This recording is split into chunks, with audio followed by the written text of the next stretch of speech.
Welcome to this session of the American Jewish Committee's Virtual Global Forum.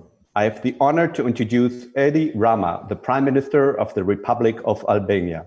Prime Minister, thank you so much for being with us today. It's a great pleasure seeing you again, virtually at least, after meeting you just this last September in our New York offices during the United Nations General Assembly. Prime Minister, there is a special bond that connects your country with the Jewish people, resulting from the rescue and protection of Jews in Albania during World War II. Albania was the only Nazi-occupied country which at the end of the war had more Jews than at its beginning. Much has to do with an old Albanian tradition called Besa.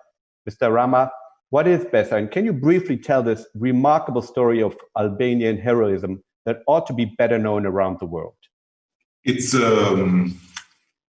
pleasure and an honor to have the opportunity to be with you again. And you are right. The story is absolutely remarkable. It's admired by everyone who knows it, but not all the people know it. And every opportunity to tell this story and to make more people aware of that, it's an important opportunity because I consider this story part of our heritage, of our national heritage, of our treasure in terms of spirit that we have to pass from generation to generation, especially in times like the ones we live in, where many obvious values and many obvious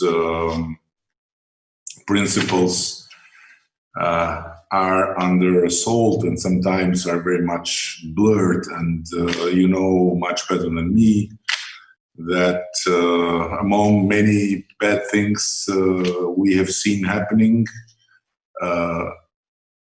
kind of surge of anti-Semitism is part of it.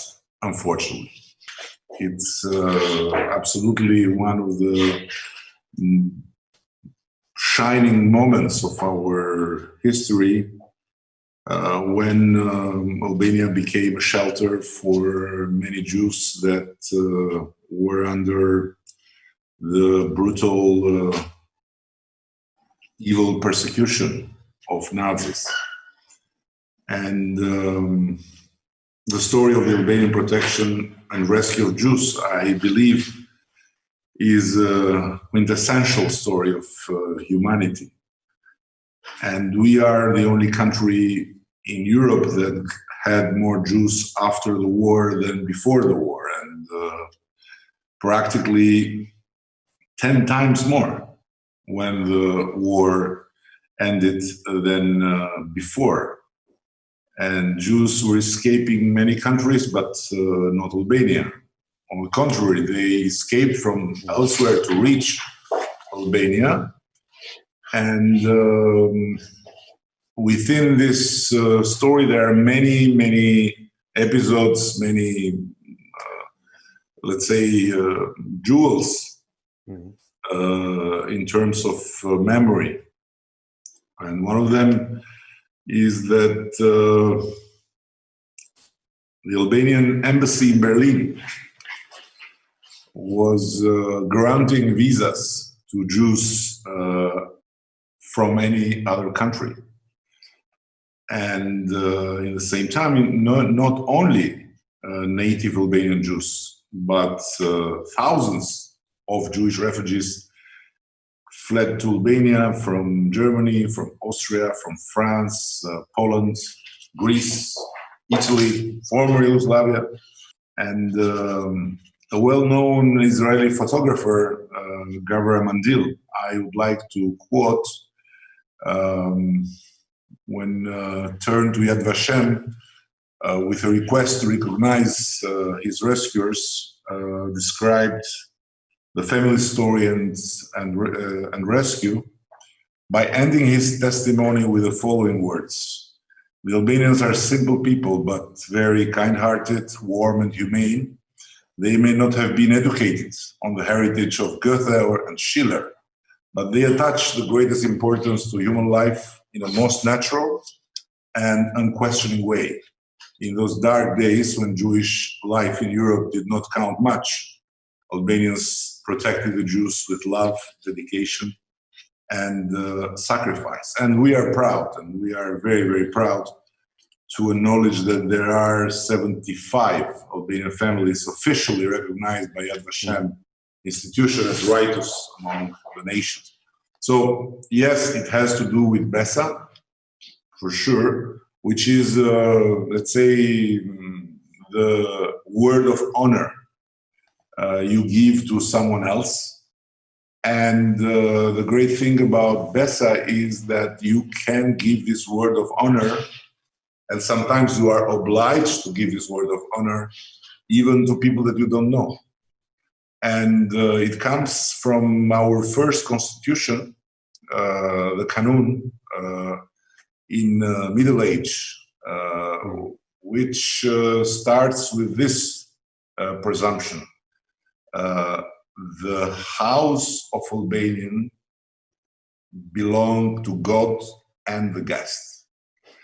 And the whole narrative about the guest is connected to God. Meaning when your door, house door is knocking, you have to open it, and whoever is behind the door, known or not known, is there because of God's will. So you have to welcome him or them inside, and while they are under the roof of your house or within the limits of your property, they are under your protection. And if you fail to protect them, then you are ashamed in front of the community. Fascinating. Prime Minister, let's fast forward in time to 2007 when President George W. Bush visited Tirana. He came away with the impression that Albania might be the most pro-American country in Europe. There is even a larger-than-life statue of the president in one of the towns he visited. What explains this pro-American feeling in your country? The basic answer is that United States has represented the let's say, most shining star in the sky of our dreams of liberty, while we were totally isolated from a very brutal communist regime, which made of Albania the North Korea of Europe at that time. But I would add to it that the communist regime for nearly half a century lobbied pro bono on the expenses of the Albanian people, lives and happiness, to make Albania and Albanians the most pro-American country in the world. How they did it? Because they made of America the personification of devil. And so America became the apple, the forbidden apple, that everyone wanted to bite at the end. So we ended becoming a very pro-American country and valuing this friendship like a very ideal one, connected, of course, with a lot concrete and direct reasons, but also with a very spiritual reason about exactly escaping hell and embracing liberty. And America incarnated that and still do. Right. Well, we at AJC are very, very glad to see that Albania is not only a strong transatlantic partner, but has also built a strong bilateral relationship with Israel. What are the overlapping interests, and looking ahead, what's the potential for this relationship, Prime Minister? a Jewish writer that you for sure know, Randy Winter. He documented stories of rescue, and among many things, he wrote something which is very important. He wrote that Jews were not rescued in secret, and they were not rescued by exceptionally good persons. They were rescued in an environment where, as he says, entire villages knew about their presence, and no one went to get him or get them. There is one of the most incredible stories, and I don't know if even Spielberg would have been able to film it in a way that would not look unreal, about a photographer, a Jewish photographer with his family. He was a photographer of the city, little city, and everybody knew that he was a Jew, and everyone, when was going to take pictures, was saying, we'll go to the Jew. Let's have the pictures to the Jew. Let's ask the Jew to make us some pictures.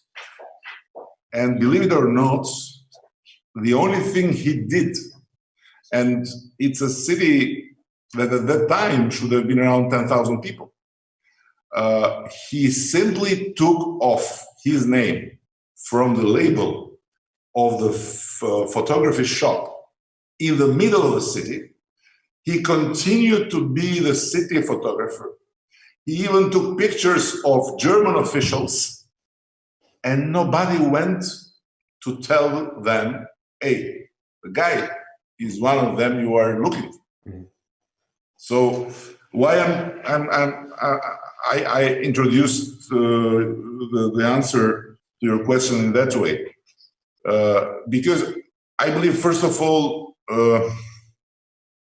we are now in different positions than we were at that time. So Israel is a shining example of a country that has made a miracle, because, and I mention it many times in Albania to students, to people, in occasions we have TV discussions. I say, listen, it's not about what you have, it's about what you know. Look at Israel. They don't have water, and they have the most excellent system of water supply on earth. We have so much water, and one of our problems is exactly water. So I strongly believe that in this relation, it's important to tell the story, because this will make people on Israel's side to have the feeling, the right feeling about the country. It's important to bring as much as possible people from Israel to come. They are more and more coming. We have even direct flights from Israel during summer season, and the number of tourists is increasing. And it's important, of course, to have cooperation in different fields. But what if someone would say to me, what would you want Israel to do for Albania? I would say just to give us the opportunity to learn and to get as much as possible knowledge, because it's one of the most beautiful sources of knowledge in our world today. Absolutely. Prime Minister, Albania has become a member of NATO, something that we at AJC have long supported. The pathway to the European Union, though, has been more complicated. Are you optimistic today about eventual membership, and what would entry mean for Albania? I think there is a lot to learn from Israel, but also in that regard, there is something to learn from Israel, which is never give up on your dream and be resilient, because it's never easy. And I'm not going deeper in this comparison because there is no comparison, but with Europe as it is today, it's not easy at all. And it's much more about them than about us. So of course, Albania needs to do many things to become a member of the European Union, in deeds, not simply in words. But frankly, whatever we do is very important for us and for the next generations, but it's not enough, because their decision-making process, their steps, their capacity of opening to other countries depend more and more from them and from their inner dynamics. So I am optimistic in the sense that when we just turn our head and look from where we came, it's amazing. It was not 300 years ago. It was just 30 years ago when we were totally isolated, when we thought we would never ever see light. In the tunnel, we were engulfed from nearly half a century, and today we are a country that is practically preparing to open negotiations with Europe. So we need time, we need patience, all of that. So let's hope for better days. Right. Prime Minister, you alluded to the fact that after World War II, the country came under a very severe form of communism. And partly as a result of it, there is a large Albanian diaspora, including in the United States. Do you see this community as a potential voice for Albania in America? And what are the prospects for partnership with the American Jewish Committee?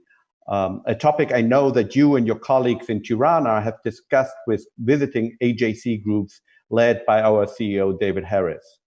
Frankly, this is where I have a little disappointment, if I may say it. So to not have just a very sweet conversation, but to put a little bit of pepper or salt to it, because I very much wish that on your side you can again help us with knowledge, just knowledge, and with the authority of knowledge. And you have a great knowledge in organizing outside of the country. Everyone knows that Israeli diaspora is an amazing force, driving force for the country itself in many ways, and you could and you can help us. And it's a promise I've heard that you should keep. So, of course, it's not just about you keeping the promise, it's about our people in diaspora willing to follow your advice and to kind of work with you for a while to understand how they can improve their organization, how they can have their strategy and priorities set. But I'm just abusing of your hospitality to simply throw a bit of pepper in our conversation. We heard you loudly and clearly. If I may turn to a different subject on regarding the foreign fighters. There were many foreign fighters from Europe going to Syria and Iraq to join ISIS and other extremist groups. How many people went from Albania, and how did you deal with those who have returned since then? We didn't have many, frankly, but we had some, and we passed very, very tough legislation, and practically fighting in another country for other sites beyond the common fight we make within NATO as a state is one of the most harshly punished actions in the new Albanian legislation.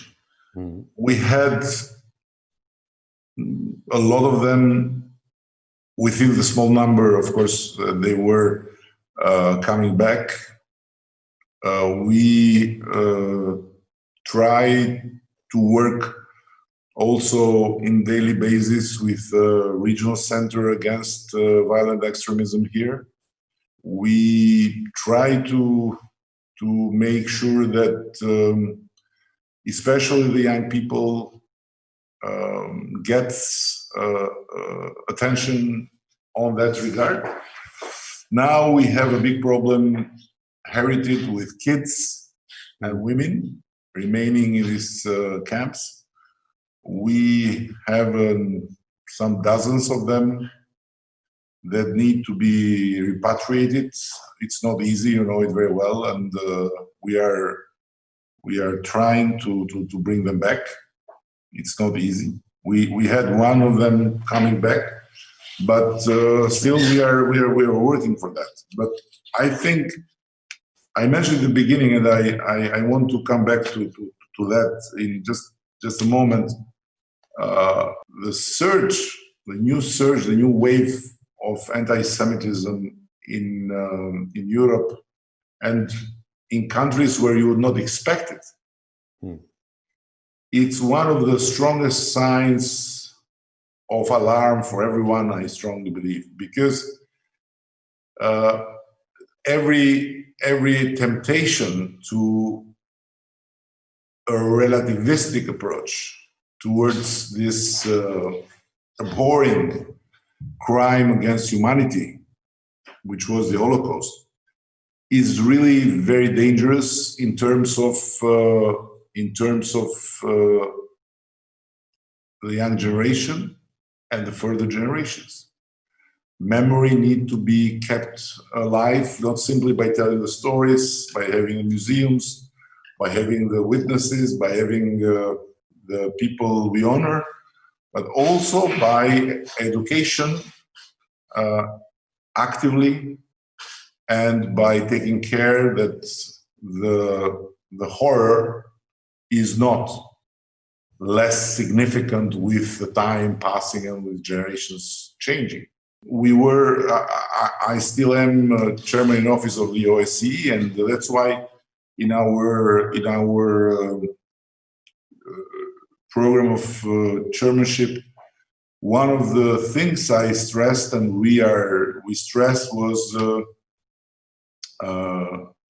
fighting anti-Semitism, and we organized a conference in Tirana to call to vigilance, and it was an effort, modest effort, to renew the commitment of never again, because sometimes there are so disturbing expressions, and you know them much better because you follow them much closer than me, that then you realize, how the ground becomes fertile for foreign fighters, for hatred between people of different backgrounds and so on. And ending the long answer, I would say that one of the beautiful things in the page of history of salvation of Jews in Albania is the fact that mostly because Muslim families adopted the Jews, and when I say adopted, meaning they hided them like pretending that they were their cousins or their relatives. The Nazis were tricked by this. So it's very important to tell this story and to tell to the young people, listen, you come from a Muslim family, but your grandfathers did something like that. So don't mix the things. Right. Thank you so much, Prime Minister, for your strong words on the need to fight anti-Semitism. Albania has a very unique situation regarding Iran, most notably because of a large Iranian dissident community to which you gave refuge. I vividly remember how during your UN General Assembly address in September, you called out Tehran for carrying out what you refer to as disruptive activities in your countries. Can you very briefly talk a little bit about what's going on here? You mentioned previously that we offered shelter to a considerable number of Iranian refugees. They are in Albania to be safe, and it was not a statement against the regime in Tehran, but was just opening the doors for people that were in risk of life because of the hostility of that regime. So it's a humanitarian stand. But this did not impede the regime back there to start and have hostile, malicious activity in our ground, which obliged us to take some measures. We would have preferred to not have to, but we were obliged by these malicious activities, and namely, we had to send back the highest representatives of their diplomatic presence here. Now, we know for a fact how regimes work, and they are not very different, whatever they call themselves or whatever their inspiration ideologically is. But for sure, we are very proud to have been able to help these people, like we helped the Jews during the Second World War, with no interest, with no hidden agenda, but simply offering them shelter, while many others, much more stronger, much more powerful and rich than us, turned the back to them. And then, this is what we are, and this is how we see it. And I'm proud that we are like that. Very good. Prime Minister Rama, I'm afraid this is all the time we have. Thank you so much for being part of this AJC Virtual Global Forum. You know how important for us at AJC the relationship is with your country. Thank you so much for your fascinating insights and your strong words on fighting anti-Semitism. And a big thank you to all of you, to all of our global viewers for tuning in. Thank you so much. I thank you very much for this honor. Thank you. You're watching JBS, the Jewish Broadcasting Service.